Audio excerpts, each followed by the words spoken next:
Avec cette interview, nous allons voyager un peu outre-Atlantique puisque nous allons rejoindre le continent américain où nous allons partir à la rencontre de notre invitée d'origine ukraino-américaine, juriste spécialisée en sécurité nationale et avocate des droits de l'homme. Elle embrasse également une carrière de journaliste ainsi qu'analyste géopolitique. Membre du Centre d'affaires publiques de Jérusalem, elle a accepté de nous livrer des éléments biographiques et évoquer sa passion pour son travail. J'ai le plaisir de recevoir Irina Zuckerman. Irina, hello. Hello, Yes. hello, Irina. I'm very happy I'm here. to Je suis receive très you heureux de te today recevoir aujourd'hui à l'émission de radio with Les Ondes the clandestines. emission Les C'est Ondes très sympa, Clandestines. avec cette interview, on va faire un voyage à It's nice with l'étranger this et on va interview. We're rejoindre le going to have a continent trip US où on abroad pourra livrer and des we are going éléments to join biographiques your spéciaux. US Alors tout d'abord, conference j'ai pensé where we demander quel âge can as-tu, deliver Irina? a special biography event. So first of all, at the beginning, I would ask, how old are you, Irina? First of all, thank you so Eh much bien, tout d'abord, for inviting me here. merci beaucoup de m'avoir Really invité appreciate this ici. J'apprécie opportunity. vraiment cette opportunité. Yes, yes, yes. That's thank you so much. And how old are you, Irina? Donc, quel âge I am as-tu, 38 years Irina? old. Okay, you live in New York. J'ai 38 ans et je vis à New York. Yes, I split my time between New York and Oui, je Connecticut, passe mon temps and a entre lot New of York et times le I travel Connecticut as et la well. plupart du temps je voyage aussi. On your LinkedIn, you are mentioned as a Sur lawyer of LinkedIn, national vous êtes security and mentionné comme human avocat rights. de la Is that sécurité nationale et des droits de l'homme. Est-ce exact? Yes, correct. And can you explain Oui, c'est exact. these two nature delivers? Because those Et two pouvez-vous nous concepts expliquer pourquoi ces deux natures, je veux dire la différence entre... Parce que vous savez, il y a deux concepts, les concepts ne sont pas opposés, mais nous voyons souvent dans les médias et les films une opposition entre les forces de sécurité nationale et les droits de l'homme. Par exemple, pendant la guerre en Irak, à Guantanamo, il y a eu un conflit entre ces deux choses. Et en fait, comment réagissez-vous face à ces deux activités liées à la sécurité nationale et aux droits de l'homme? Je ne vois pas ces deux concepts du tout opposés, mais il faut être prudent quant à leur utilisation sur le terrain. Je ne les considère pas du tout comme étant dans l'opposition. Ils ne sont pas dans l'opposition dès lors que lorsque quelqu'un viole délibérément le code de conduite accepté. En réalité, ces deux concepts ne sont pas seulement une préoccupation majeure pour tous ceux qui se spécialisent dans l'une ou l'autre, mais elles se recoupent très clairement parce que certaines des plus grandes menaces mondiales tendent également à être des auteurs de violations de droits de l'homme. À l'inverse, les acteurs étatiques ou non étatiques qui violent les droits de l'homme finissent toujours mal, également tôt ou tard. Elles deviendront aussi des menaces à la sécurité de la communauté mondiale.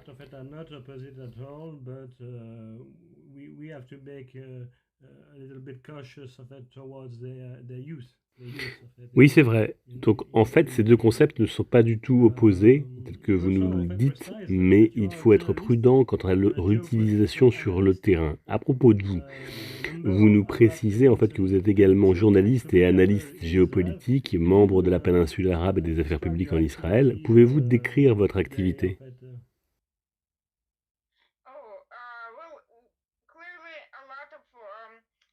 These issues also intersect. As a journalist, I frequently interview people to provide a more in-depth glance at global and national De toute issues évidence, that beaucoup de happen ces in questions se recoupent également. En tant the que global journaliste, affairs. j'interviewe fréquemment des gens pour fournir un aperçu plus approfondi des problèmes mondiaux et nationaux au-delà des gros titres des médias pour le grand public. Et en tant qu'analyste, j'évalue souvent les risques et j'essaie de les analyser.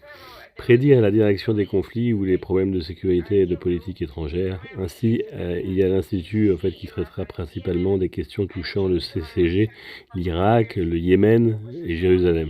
Certaines affaires publiques se concentrent sur les intérêts israéliens, dans les questions de sécurité régionale et mondiale. Aujourd'hui, toutes ces choses entrent en jeu alors que nous traitons de la guerre en Israël et le Hamas, et du nombre croissant de divers acteurs et acteurs étatiques qui sont entrés dans notre conflit potentiel. Donc pour moi, la journée commence généralement après avoir regardé cela examiner les derniers développements à cet égard et voir comment ils s'articulent et si nous assistons ou non à une escalade ou une escalade potentielle et sur de quel front, et si ces réseaux de droits complexes constituent une menace plus sérieuse ou s'agit-il principalement d'une optique comme nous avons vu maintenant? Hmm. You're CEO Vous êtes le PDG de Scarab Rising, est-ce correct?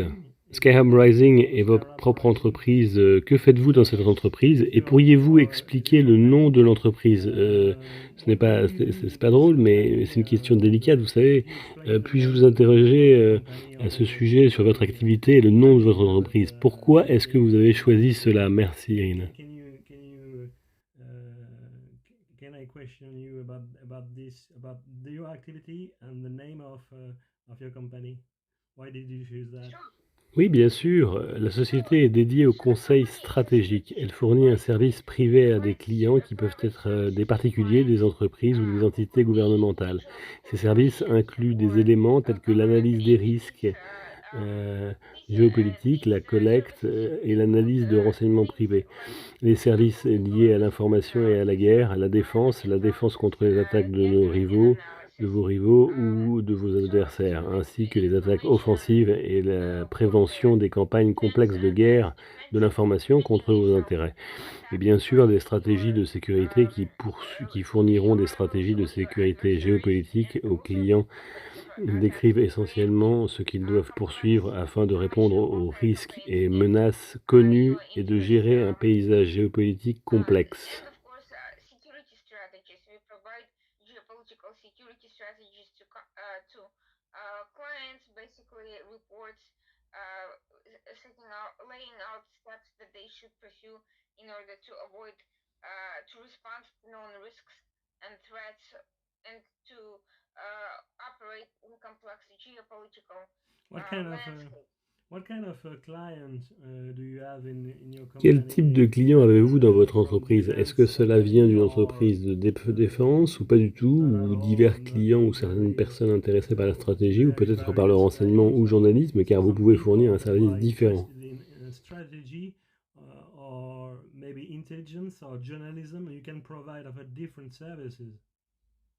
Yes, we do provide a range Oui, of nous services proposons une and gamme de services qui répondent aux besoins spécifiques de chaque client. Ainsi, nous pouvons servir et choisir notre clientèle. Nous pouvons desservir les entreprises de défense, nous pouvons servir les entreprises de défense, nous pouvons servir également les personnes qui cherchent à éviter les problèmes ou qui souhaitent simplement commander un rapport sur un problème particulier ou comprendre le paysage médiatique et ses interactions avec le paysage de la sécurité. Par exemple, s'il y a une campagne médiatique contre un client, il peut s'agir d'un particulier, d'une entreprise ou même d'un pays. You create, yes, yes. You create of this company in which year? Quand avez-vous créé cette société? Did you create it? It happened in the middle of the COVID crisis. Cela s'est produit au milieu de la crise Covid, il y a quelques années. Et je faisais déjà beaucoup de ces choses en tant qu'indépendant, en fournissant des conseils au-delà des conseils de relations publiques que je fournissais à la plupart des entreprises de communication basées aux États-Unis. J'ai réalisé qu'il y avait un énorme écart entre ce que les clients veulent et ont réellement besoin et ce qui est disponible sur le marché. Et il y a souvent cette intersection que les clients étrangers en particulier, mais aussi de nombreux clients nationaux ne comprennent pas, ce qui signifie que les relations publiques, la guerre de l'information, la réponse aux menaces géopolitiques sont des ensembles de compétences très différents et proviennent d'horizons très différents. Et la plupart des grandes entreprises qui fournissent des relations publiques ou des services de conseil ne possèdent pas nécessairement ces compétences. Ils viennent des branches des relations gouvernementales. Il existe également d'autres sociétés compétitives qui fournissent une sorte de service opérationnel, mais elles sont peu nombreuses et se concentrent sur des marchés de niche. Il existe de nombreux types de menaces, c'est aussi un domaine compétitif, mais il y a beaucoup de choses à faire. Alors j'ai senti que je pouvais occuper le créneau. Quant au nom de l'entreprise, il était inspiré par le scarabée égyptien, symbole de renouveau, de renaissance et de résilience, et cela fait partie de mon attitude à l'égard de l'entreprise. Surtout si l'on considère qu'avec la gestion de la réputation, de la guerre de l'information, le message est essentiellement, c'est que même si on est attaqué, ce n'est pas désespéré. Même si on a été diffamé, votre réputation est attaquée par vos services ou par d'autres services, en fait, vos entreprises, vos effets individuels peuvent vous aider non seulement à vous différencier, mais aussi à construire et à restaurer votre image et votre réputation, et à vous fournir les outils dont vous avez besoin pour continuer à faire ce que vous devez faire. Your services, your company, your individual pursuits are Yeah. being attacked, we will help you not only defend yourself but rebuild and reinstate your image and good name and provide you with the tools that you need to continue doing what you need to be doing. Yeah, of course, very interesting. Yeah. To Oui, bien explain a sûr, bit what c'est you très have intéressant. become, Pour expliquer ce que vous avez ce que vous êtes devenu, il faut faire des retours en arrière, à l'université, mais encore plus loin dans votre milieu familial. Pouvez-vous nous le décrire, votre parcours familial, votre parcours universitaire, votre Can you orientation, describe it, les choix que your vous avez faits? background, your university period, and your the orientation, the choices you made in order? Quite actually, growing up, there was absolutely nothing in my family background that would En grandissant, il n'y avait absolument rien dans mes antécédents familiaux qui allait vraiment dans ma direction. Ma famille a été, vous savez, très accomplie, mais il n'y avait pas assez d'instituts, de domaines spécifiques à ma connaissance. En fait, l'une des choses les plus importantes que ma famille m'a inspiré a été de me faire poursuivre, pardon, pour obtenir un diplôme d'avocat, parce qu'il y avait plusieurs tentatives qui ont été faites par plusieurs de mes membres de ma famille proche pour devenir avocat. Et comme ils vivaient en Union soviétique en tant que juifs, ces portes leur étaient fermées. Ils ont donc inspiré pour poursuivre dans cette voie. Et l'autre question qui m'a été donnée de m'y intéresser, en fait, c'était d'obtenir un diplôme dans un domaine lié à la justice. C'est ce que je lisais quand j'étais enfant. Je lisais To Kill a Mockingbird, qui ont été très confrontés au problème de l'injustice et recherchent la vérité. Et c'est ce qui m'a parlé, et plus tard, je me suis intéressé aux affaires internationales en raison de la façon dont j'ai été élevé, toujours à la recherche de la compréhension d'autres cultures, d'autres intérêts et d'autres personnes de leur point de vue. J'ai donc pensé que je me trouverais dans une carrière intégrant ces éléments. Et bien sûr, je me suis allé à l'université. Vous savez, je suis allé à l'université après le septembre 2011. Et une grande partie de ce qui s'est passé m'a vraiment inspiré à vouloir étudier le Moyen-Orient, mais également à étudier les problèmes de sécurité nationale. Et que c'est comme ça que je suis arrivé là où je suis. And that's how I ended up where I am. Yeah. Your background, en fait, concerning university Concernant le background, en parcours fait, universitaire que vous avez you suivi, read avez-vous lu something quelque in chose en French français ou or pas du tout, ou seulement des lectures américaines ou something d'autres French, en pays? fait, at all, or nothing, just only American or other country reading? I actually grew up reading a lot of French literature, albeit not in original French, but En in réalité, Russian. j'ai grandi en regardant beaucoup de littérature française, pas en français original, mais en russe, et cela a vraiment façonné une grande partie de mes valeurs en lisant la littérature du 19e siècle, et vous savez, la littérature du 20e siècle. Vraiment, cela me fait beaucoup réfléchir sur les valeurs, sur l'engagement, sur le monde, sur des causes et des principes particuliers. Je pense que cela a vraiment façonné beaucoup ma personnalité. Donc même si une grande partie était, vous savez, sous la forme de romans plutôt que d'essais et de réflexions sérieuses, j'ai fini par commencer bien sûr par la littérature et la philosophie, y compris la philosophie française. Vous savez, plus tard dans ma vie, ce genre d'attitude, ce genre de principe est vraiment le premier type de narration à modeler en ce qui m'est important, comment savoir résoudre les problèmes comme la trahison et la trahison, le devoir à la liberté. Et cela m'a vraiment aidé à déterminer la direction vers laquelle je veux aller, quoi qu'il arrive. J'ai fini par choisir en fonction de mon métier et j'ai trouvé que cela m'a beaucoup aidé. Et j'exhorte tout le monde à lire largement et à s'engager avec d'autres cultures et à comprendre le contexte de leur histoire et à comprendre où ce que vous viviez, où vous avez vécu. Vous avez bien sûr vos valeurs, vos propres valeurs, mais vous savez tirer parti, le meilleur parti de ce que vous voyez autour de vous et intégrer-le dans votre état d'esprit et votre vision du monde. Of course, your own values, but you also want to take the best integrated into your mindset and your worldview. To conclude of it about your past, and we understood that you had a great university period, and Pour poursuivre your votre experience parcours antérieur, en fait, nous avons compris que vous avez vécu une belle période universitaire. Et revenons à votre période, à votre expérience journalistique, pourquoi avez-vous choisi de faire cela? Vous savez, parce que l'analyse géopolitique d'un côté et le journalisme de l'autre côté, vous devez avoir très bien maîtrisé ces deux sujets. Quels conseils donneriez-vous aux gens qui veulent faire la même chose? Eh bien, pour moi, tout s'est passé progressivement, pas d'un seul coup, et pas nécessairement intentionnellement. Je n'ai pas commencé à travailler comme journaliste ou d'ailleurs comme analyste. J'ai commencé comme avocat régulier, faisant des choses très ordinaires au début. Au fil du temps, j'ai eu l'occasion de participer plus directement à des activités plus proches de ma profession et des matières que j'avais étudiées. Ensuite, j'ai créé mes propres opportunités en lançant mes propres émissions, en travaillant et en publiant des articles, en fournissant des perspectives analytiques et aussi commençant à remettre en question, à poursuivre les gens, à leur poser des questions difficiles. Vous savez, ce que je pense des deux côtés, et que vous soyez analyste ou journaliste, le dévouement à la vérité est primordial. Pour tout le reste, pour tout autre agenda, parce que vous ne deviendrez pas grand dans votre profession. Vous ne deviendrez même pas bon dans votre profession, à moins d'être prêt à mettre cela avant tout. Et cherche la vérité. Et pose des questions à toi-même comme aux autres. Est-ce que vous oubliez quelque chose ou non? Est-ce que vous voyez soit correct ou non que vous regardiez sous chaque pierre pour comprendre la situation sous tous les angles et que vous fassiez simplement des compromis? Poursuivez une voie plus facile. Ou souhaitez-vous faire appel à ce que les gens veulent entendre?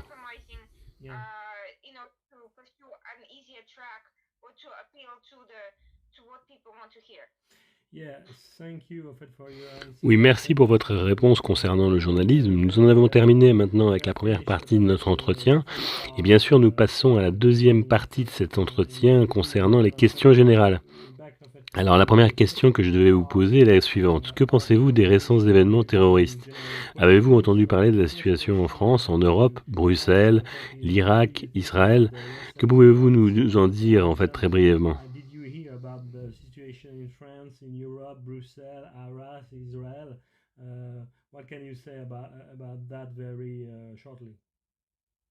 I've been following the events very closely, including in particular in Europe, and I have actually written a number of articles in that regard. I've also been working with colleagues in Europe to address some of the security issues and concerns, and I think there is a lot of one big problem, as I see in terms of counter extremism and counter terrorism perspective, is that there is not enough global cooperation or cooperation between the US and European and its European allies in particular, in part because we speak very different languages, politically speaking, at times, and there are very different laws governing what can and cannot be done by our governments. But there's also a uh, bigger issue of simply of different cultural attitudes and different historic situations.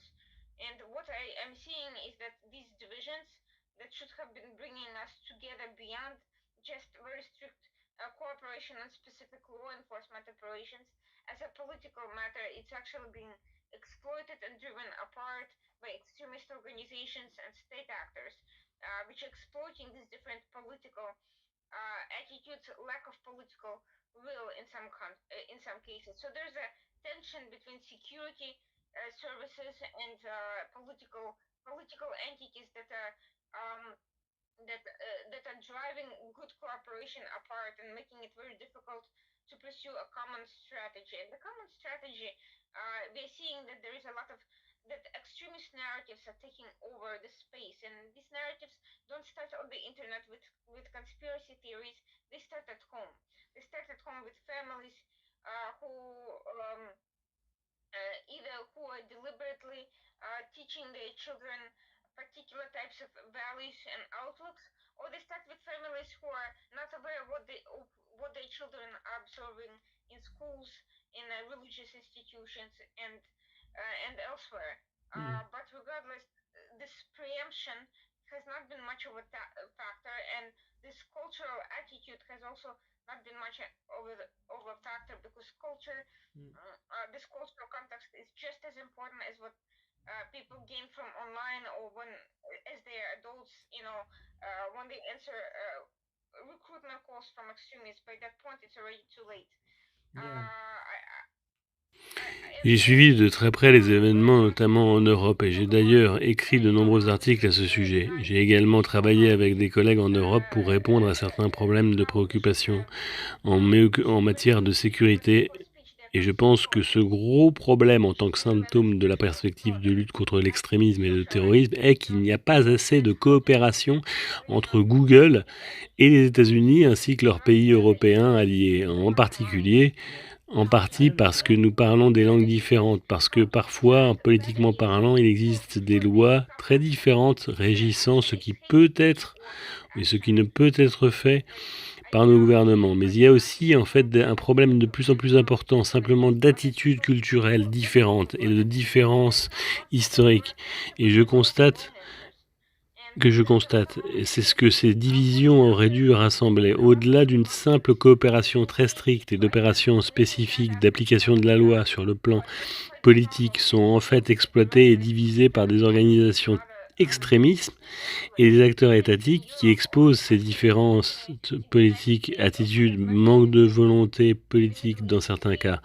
Il existe donc une tension entre les différences entre les services de sécurité et les entités politiques qui divisent les bonnes entreprises et rendent difficile la politique d'une stratégie commune. Et la stratégie commune que nous constatons est que de nombreux récits extrémistes envahissent l'espace et que ces récits ne commencent pas sur Internet et des théories du complot.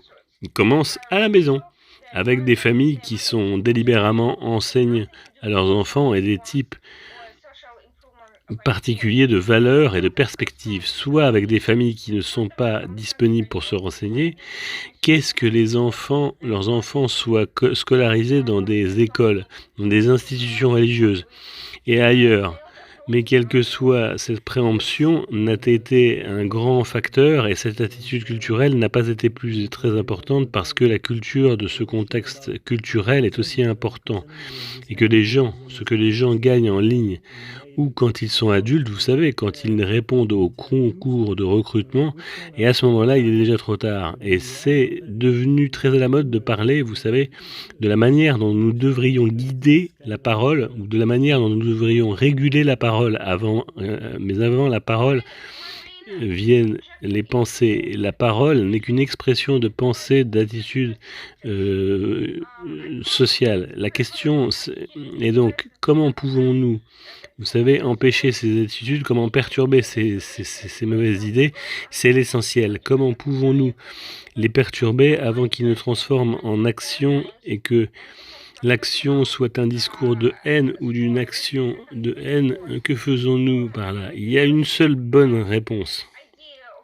Il y a beaucoup de mauvaises réponses et beaucoup de mauvaises réponses circulent parce qu'il y a eu beaucoup de réticence à s'engager et à identifier, nommer les mauvais acteurs pour ce qu'ils sont, à identifier les problèmes, à les traiter directement au lieu de rejeter la faute sur d'autres choses. Je le constate partout en Europe, voire de plus en plus aux États-Unis et d'ailleurs au Moyen-Orient. Nous avons eu du mal à parler de missions extrémistes, à parler de sources de financement d'organisations et de mouvements extrémistes comme les Frères musulmans et à les assimiler à des activités démocratiques ou mouvements populaires révolutionnaires. Et beaucoup, ce sont des hiérarchies tribales. Ils excluent et n'ont rien à voir avec des réformes sociales, sur l'amélioration sociale ou quelque chose que ce soit. Cela vient donc de ces extrémismes et c'est pourquoi nous voyons tant de problèmes avec tant d'approches ratées motivées par le politiquement correct dans le monde entier. People from political backgrounds, economic backgrounds, all sorts of people. So, but not just from the U.S., from around the world. and on topics sometimes that are very broad, like their professional experience, what they encounter, and sometimes narrow and specific, like a particular political development or current event, a news story, or a book they've written. Okay, so I've got two more questions to ask. Donc j'ai encore deux autres questions à vous poser, Irina. L'une est un peu plus dure que l'autre est un peu plus soft. Le premier, en fait, la première question est le rapport de la CIA, une autre vision du monde en 2040. Si on vous demandait cet exercice, à quoi ressemblerait le monde selon votre propre perspective prospective? In your own perspective. What do I see the world in 2040 like? Où verrais-je le monde en 2040? Eh bien, je pense que c'est très difficile à prédire, car il n'est absolument pas clair si le monde sera à la hauteur du défi, à la hauteur de l'occasion de relever les défis actuels et comment. À l'heure actuelle, le plus grand plan sur 24 ans semble être lié au changement climatique. Mais personnellement, je ne crois pas qu'il s'agisse du principal problème de sécurité ou du problème mondial. Il s'agit certainement d'un défi pour les réponses entrepreneuriales à l'évolution des conditions naturelles. Mais est-ce que se concentrer sur cette attention, sur cette chose, va aller plus loin, alors qu'il constate déjà que les résultats jusqu'à présent ont été contre-productifs avec tout ce que les gens ont dépensé pour lutter contre le changement climatique. Ils ont en effet augmenté les émissions mondiales. Alors, regardant le paysage sécuritaire et le paysage et les pandémies, car jusqu'à présent nous n'avons pas réussi à nous adresser aux conditions qui ont été apprises par la pandémie publique et nous n'avons pas réussi à résoudre suffisamment les problèmes de chaîne d'approvisionnement sur le plan défensif, nous n'avons pas réussi à forger le type de travail sur une coopération claire, une coopération internationale qui nous aiderait à faire face aux stratégies liées à la propagation massive des maladies, même si nous n'avons pas réussi à aborder les approches qui n'ont pas été réussies dans le passé et nous continuons à concentrer de manière très aléatoire, réactionnaire et émotionnelle sur ces problèmes au lieu d'une analyse très froide. En termes de mots et en toutes ces situations militaires, une fois de plus, nous échouons. Nous ne parvenons pas actuellement à consacrer les ressources nécessaires pour surmonter ces informations et propager les mesures réactives et l'ingérence d'acteurs étatiques et non étatiques agressifs. Là, nous donnons la priorité à la préparation militaire qui est la meilleure qu'avant, peut-être que nous devrions rien obtenir de très important et qui nous fait perdre beaucoup de temps. Et maintenant, nous devons renforcer les capacités à l'échelle mondiale. Je ne vise aucune cause, aucun pays, et c'est vrai pour l'ensemble du paysage occidental. Mais en même temps, le véritable problème est informationnel. C'est une guerre cognitive. Une guerre écologique, en fait, est une stratégie visant à comprendre les vulnérabilités des sociétés ouvertes, démocratiques, libres, par des sociétés non libres, qui sont douées pour la pénétration, pas nécessairement pour la construction, mais qui sont très douées pour pénétrer, voler des informations et exploiter ces vulnérabilités. Et la combinaison du fait de ne pas avoir les compétences et de ne pas travailler, de ne pas donner la priorité à des compétences dans ce concept et les problèmes de préoccupation non bienvenus et polarisants nous ont rendus vulnérables aux menaces extérieures bien plus qu'au combat militaire. Je ne suis moins préoccupé pour le fait de remporter des campagnes militaires grâce au confort des procurations que par le fait d'être dévasté par ces attitudes et par l'absence de régime politique et par la tromperie qui accompagne les ennemis vainqueurs en comprenant ce qui motive et en manipulant nos esprits. Et nous constatons cela absolument partout. Donc ma préoccupation concernant 2040 est que lorsque nous y arriverons, nous ne serons plus des sociétés libres. Nous serons à la merci des acteurs étatiques ou non étatiques, y compris des entreprises dirigées par des intérêts internes.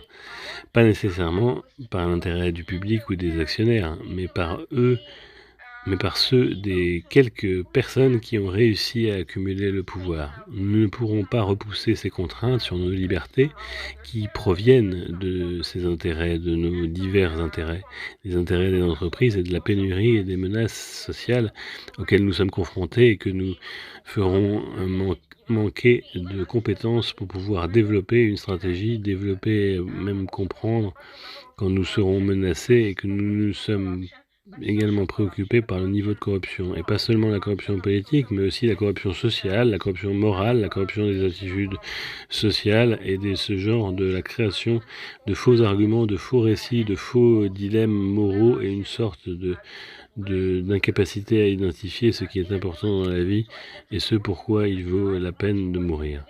Je crains que les sociétés occidentales perdent ce sentiment chez une partie importante de la population en tant que telle et elles ne sont pas en mesure de prioriser de manière de traiter les problèmes avant qu'elles ne surviennent, avant qu'elles abandonnent trop facilement et agissent de manière plus agressive socialement.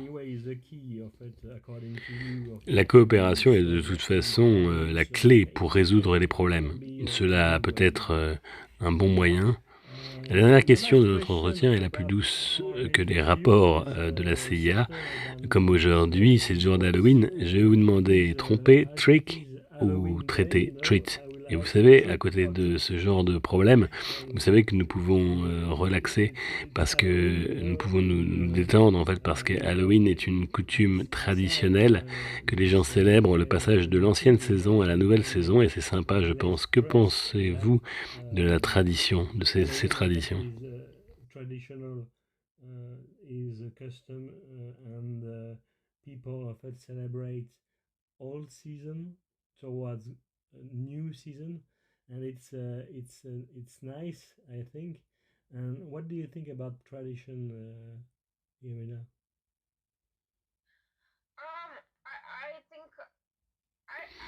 Je pense qu'il est bon de faire une pause et parfois de se regarder sous un angle complètement différent, voire abstrait. Je pense que cela donne une chance aux gens de devenir quelqu'un pendant une journée, de s'amuser un peu, aussi de confronter leur peur et le côté fantastique de la vie en s'éloignant de la politique et en s'immergeant pendant un instant dans une tradition sociale qui n'a rien à voir avec les attitudes politiques ou le problème que nous lui posons.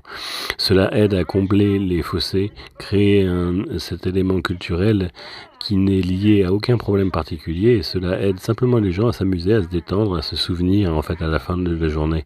Qu'est-ce que c'est alors? Vous êtes pendu et vous vous battez pour un jour sur deux de la semaine. Cette capacité de profiter, de passer un bon moment en famille, de changer de tenue avec leur enfant et d'être simplement cette sorte de normalité, en fait, ce genre de fantasme, cette sorte de magie qui est un bon rappel pour le reste de l'année pour ce qu'il faut obtenir.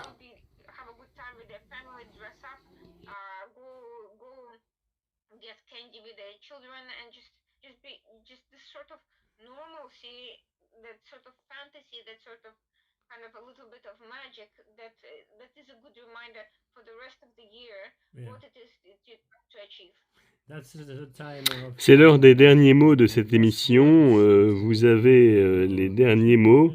Vous pouvez dire ce que vous voulez, en fait, et vous disposez d'1 à 2 minutes pour exposer ce que vous voulez. Challenges we are facing today are conversely also presenting us with unimaginable opportunities to break new ground, to come up with. Je pense que tous les défis des tournois auxquels nous sommes confrontés aujourd'hui nous offrent également, à l'inverse, des opportunités inimaginables d'innover, de trouver des solutions innovantes et passionnantes qui nous mèneront en réalité beaucoup plus loin que là où nous étions avant tous ces problèmes. Tous ces défis communs réunis pour réellement nous aider à devenir plus forts, à devenir meilleurs dans ce que nous faisons, à devenir plus conscients, à devenir plus connectés à nos familles, à nos pays, à nos valeurs. Je pense que nous avons besoin, c'est à cela que nous sommes confrontés. Je dois le garder et la vision d'un élément sombre là-dedans. Mais il y a de l'espoir. Je pense qu'ils ont beaucoup de choses en notre possession. Nous avons surmonté beaucoup de choses historiquement et je pense que nous sommes en contact avec un niveau de communication, d'interaction, de capacité de connexion sans précédent que nous n'avons jamais eu auparavant dans notre histoire. Et cela nous donne l'espoir, en fin de compte, peu importe à quel point elles sont difficiles, quelles que soient les erreurs que nous avons commises, nous pouvons les surmonter et en tirer des leçons. En fin de compte, nous n'avons pas vraiment d'autre choix que de vaincre des forces obscures qui nous défient, qu'il s'agisse de pandémies, d'activités humaines ou de catastrophes naturelles, et de trouver quelque chose de mieux, de proposer une meilleure vision et surmonter nos problèmes internes et tirer quelques bonnes leçons pour l'avenir. Parmi nous, on a découvert donc ta personnalité et ta vision du futur et des problèmes en fait contemporains. Quant à moi, je vous remercie d'avoir suivi cette émission et vous dis à très bientôt pour un autre épisode des univers de la sécurité. Merci. Thank you, Irina. Thank you so much. I appreciate it.